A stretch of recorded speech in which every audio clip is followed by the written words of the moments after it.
Olá, gente. Questionamentos em debate, professor Reinaldo Costa. Se você gosta desse tipo de conteúdo, é só nos acessar na plataforma no YouTube. Questionamentos em debate, professor Reinaldo Costa. Você se inscreve, aperta o sininho das notificações e você vai estar recebendo conteúdos novos, né? Mensagens que foi produzido um novo conteúdo e você poderá nos acompanhar. Beleza? Então vamos para o nosso conteúdo de hoje. Gente, você que nos acompanha pelo nosso canal, e que você tem curiosidade de procurar nos arquivos do canal, Questionamentos em Debate, você vai ver que eu já falei de alguns temas relacionados ao tema de hoje. Por exemplo, nós vamos falar hoje sobre fatores naturais que influenciam o clima no mundo. Fatores naturais que influenciam o clima no mundo. Lógico que o que está em voga, o grande debate nos dias atuais é as mudanças climáticas. Logo, o causador dessas mudanças climáticas está no centro da discussão das atividades humanas. Isso é fato.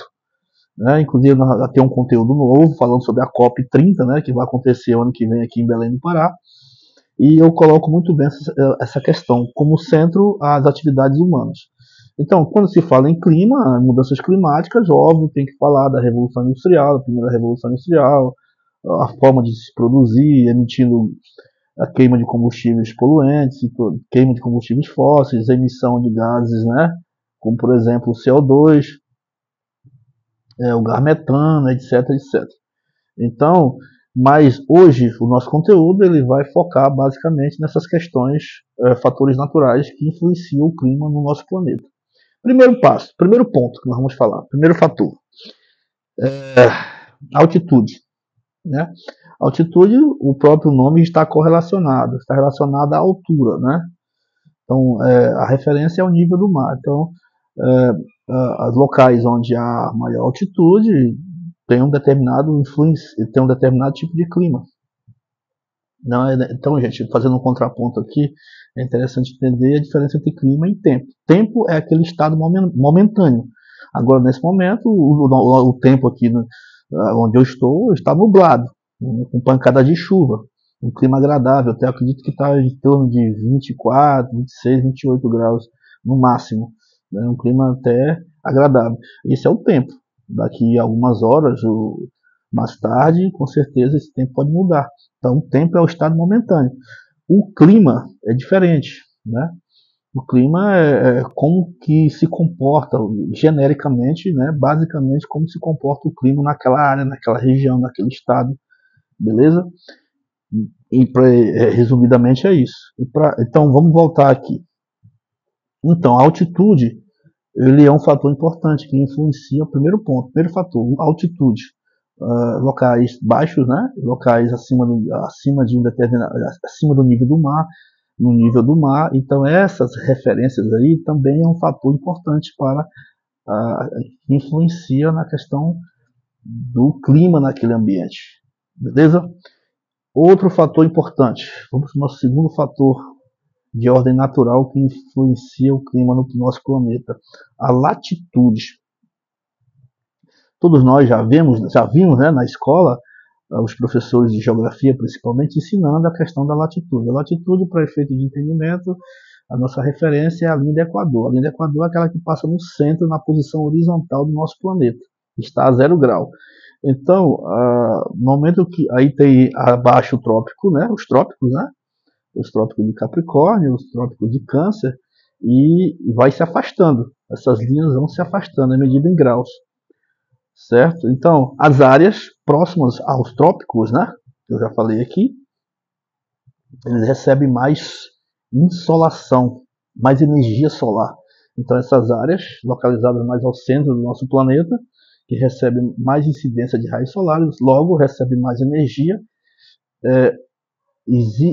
se caracteriza por ser áreas, digamos, tropicais, áreas intertropicais, áreas tropicais, áreas que recebem uma grande quantidade de raios solares. Logo, essa energia emitida do Sol vai influenciar e determinar decisivamente a questão do perfil climático naquelas áreas. Tá? Então, nós fomos no segundo fator. Terceiro fator, As correntes marítimas, muitos, ao analisar essa questão climática, ignoram as correntes marítimas. Tá, gente? Então, as correntes marítimas são tão importantes quanto qualquer outro fator desse aí. Porque as correntes marítimas são verdadeiras autoestradas dentro do oceano.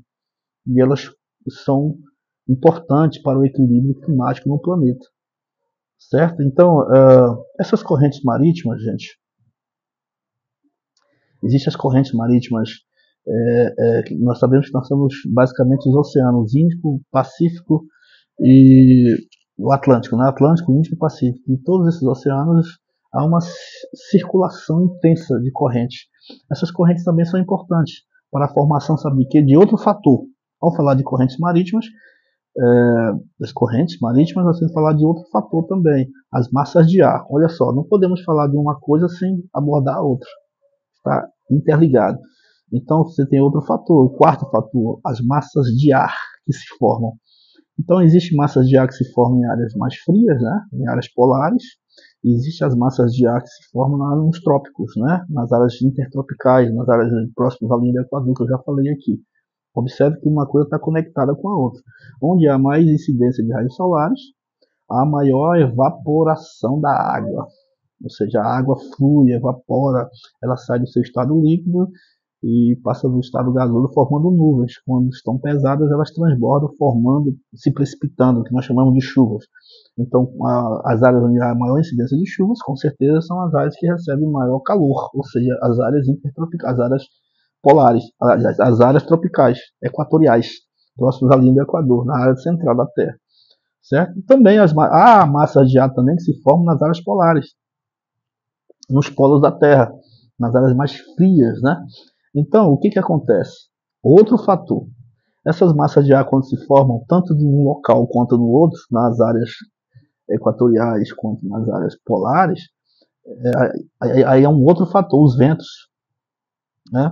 Os ventos, eles deslocam essas massas de ar, e quando as massas de ar fria com as massas de ar quente formadas nos trópicos se encontram, há um choque térmico.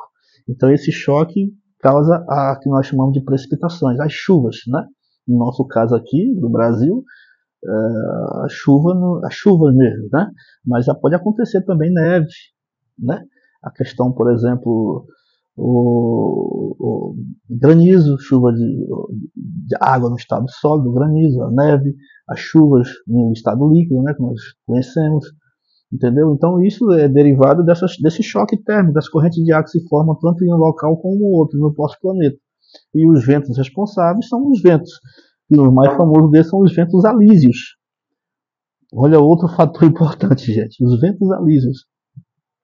Todos nós já ouvimos falar do fenômeno El Niño. O fenômeno El Niño está totalmente correlacionado, gente, a esses elementos que eu acabei de falar aqui, principalmente os ventos alísios, né, que fazem o deslocamento dessas massas de ar. Beleza? Então, vamos avançar. Outro fator importantíssimo, outro não, vou falar de dois, que estão conectados também, estão correlacionados. A maritimidade. Reinaldo, o que é maritimidade? Maritimidade, gente, são as áreas costeiras, as áreas que estão próximas ao oceano. E grande parte da população mundial reside em áreas costeiras. Primeiro, outra informação importante. Então, essas áreas costeiras, elas recebem uma influência muito grande da umidade. Né? Então, a gente não pode comparar, por exemplo, São Luís, Fortaleza, outras cidades, Salvador, que fica nas áreas litorâneas, como, por exemplo, Goiânia, Brasília, que são áreas muito longe do Oceano Atlântico e, por sua vez, apresenta um clima seco. Brasília é muito seco, entendeu? Por quê? Porque não tem umidade, porque grande parte dessa umidade advém do oceano. Então, as áreas que estão próximas ao oceano, recebendo essa grande quantidade de água, quer dizer, umidade, vai se tornar um clima úmido, um clima agradável, com o ar carregado de umidade, porque o oceano traz essa umidade. Já as áreas longe, né, não recebe essa quantidade de umidade. Então, em suma, a maritimidade é isso, gente. São as áreas que recebem grande quantidade de umidade advinda do oceano. São as áreas costeiras, pronto. É isso. E a continentalidade, maritimidade e continentalidade. A continentalidade é o exemplo que eu citei aqui, no caso de Goiânia e Brasília, são as áreas distantes, né, que estão localizadas ao centro do território nacional, que não recebe essa umidade abundante dos oceanos. Deu para entender? Então, vamos fazer uma recapitulação breve, recapitular de forma rápida. Eu falei aqui dos fatores naturais que influenciam o clima no planeta. O primeiro deles que eu falei foi a altitude. A latitude, que eu já expliquei aqui, as correntes marítimas, que estão correlacionadas com as massas de ar. Certo? Então, falei 4. E quinto e sexto, falei da maritimidade e da continentalidade. Certo, gente? Então, esse vídeo é para mostrar para vocês que a ação humana ela é decisiva. Tanto é que há um debate a nível global com relação a isso. Mas existem fatores naturais que são determinantes, que influenciam historicamente, até antes de nós existirmos aqui no nosso planeta, esses fatores já existiam, já determinavam o rumo climático do planeta. Só que agora nós temos um elemento novo, é a atividade humana, a emissão de gases de efeito estufa, todos os elementos combinados também influenciam. E, inclusive é ponto de discussão no mundo inteiro, certo? Beleza, gente? Então, hoje é o que nós temos. Espero que vocês gostem, curtam, compartilhem e comentem, tá? Sugerindo também outros conteúdos de outros vídeos nossos. Um abraço.